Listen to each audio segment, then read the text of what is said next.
I was the best athlete. I was the best athlete, well, on this square down here at San Francisco CrossFit for a long time. I might have been the only athlete on this square. And I was doing pretty good and I was making good progress, but when I jogged to the dock, or jogged to the gate, I used jog because that's what I used to do, I used to jog. And I had a crushing knee pain. And then enter my friend Brian McKenzie, who's like, you know, Cape Buffaloes run better than that. And I was like, what? And so I learned to run. How rude. I know. Bro, the shaman's blow. Brian McKenzie dropped the shaman's blow on me. And really part of the integral idea of this is that when you are in a bad position, you have pain. When you're in a bad position, your biomechanics tell you that you're in a bad position. Where'd I hear if you're hurt, it wasn't functional? Whoa, weird. How weird is that? Yeah, right. If you fail or are running and something hurts or you get hurt, that by definition is not a functional movement. Functional movements mean that when I collapse, I end up in a good position. This is aside. So I just want to give you this background about, I believe in this running position. And what we start to see is, the running position really reflects a lot of the mechanics we see when we're exercising. When Brian teaches, and hold me if I'm wrong, one of the things you cue is to relax hands, you're holding a potato chip, is that right? Is that your cue? Yeah, hold a potato chip, hold a piece of paper between the thumb and the index finger. Now I want to run like this, is that right? No. What does this look like transposed?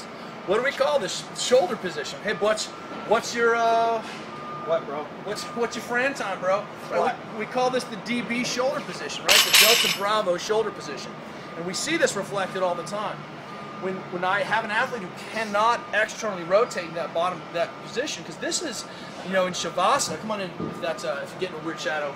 In Shavasana and yoga, to externally rotate the shoulder puts that capsule into a stable position. Remember, it's that rotational torque, it's that torsional stability by winding up that joint in the capsule that makes it stable. And now, I don't have any soft tissue to account for.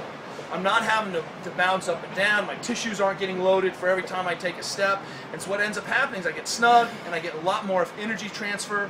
And so I have to be in this neutral position, which is kind of elbow in, right? So that I can run effectively. What we see is that athletes who are missing this position end up defaulting to the short pec. And what we've seen forever and ever is that people are like, oh, you're a runner, treat your pec minor. It's short, right? So go ahead and smash your pec minor. That's one of the areas. So the runner goes treats the dysfunction and then immediately goes back and runs like this, which is like a Ponzi scheme of movement dysfunction, right? Correct. Right? Correct. It's simple. So I've got to be in this position because my friend tells me that's an efficient place to run, and when I run here, so that's it. right, has nothing to do with your biomechanics or an efficient position, or that it relates to so many of the pulling positions or dipping positions we're in. But when we see this position, what do we do about it? And what ends up happening is athletes come across their body. What else do they do with this shoulder? They break. Oh, why did I herniate the disc in my neck? And now I'm just, I may be fast, but I'm not in an efficient position. And if you herniate your discs in your neck or trash your shoulder, that's not functional, right? That's right. So, and that can translate all the way down. What do you mean? If I'm creating torque here because I'm completely flexed here, I'm going to make up with that here to come across. So now I've got this whole scheme going on. What? Why you got low back pain, dude? So strange. Carl Paoli talks about a push always comes with a pull. And so if I'm pulling, I'm going to have to push to compensate, right, versus being in this position. So here's a couple fixes for this shoulder. And this is such an easy fix. We talk about being locked off into neutral position, I'm braced, and then all I do is fall. Simple. So if I'm here, then my center of gravity is right, and then I always usually have to compensate. So this is what Brian's saying, is that we see this position, now this is the only place I can initiate my fall, because I'm so far behind in my position that the falling is ridiculous. So I've got to be integrated and stable with the head in neutral position so that I'm just falling as I run. So take a look at this. Here's a couple ideas. One is that when we see athletes that are repeatedly in flexion, like, oh, you're a desk athlete and a runner, you end up in this position, or God forbid you cycle, which is like, whoa, that's tough, then we see stiff upper back. So a couple quick fixes. On the roller, jump on the roller, Brian. Back. Yeah, hit the thoracic spine. I'm just going to give you a little bit different tweak on this today.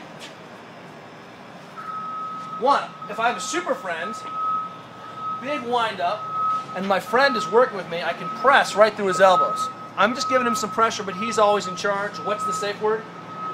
Brisket. Brisket is the safe word. But he's rolling. I'm not pushing down. I'm just giving him the pressure. you certainly can hold a big ball. And then you'll notice he immediately started hunting for his dysfunction. He's looking for the ribs, he's back and forth, he's finding his corners, and as a super friend or a training partner, I'm laying on him. And if I was serious, I'm just body slamming. BAM! Oh! Man, that just happened. Just, right? So, there's one idea. Second idea is go and put your arms over your head. I can hook in, lift your butt as high as you can.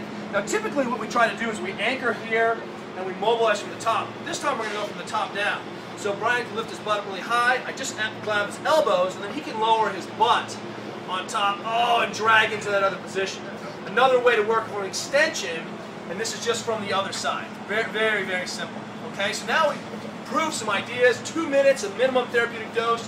Got him into a little extension. Go ahead and lay on your back again. This shoulder tissue gets very stiff.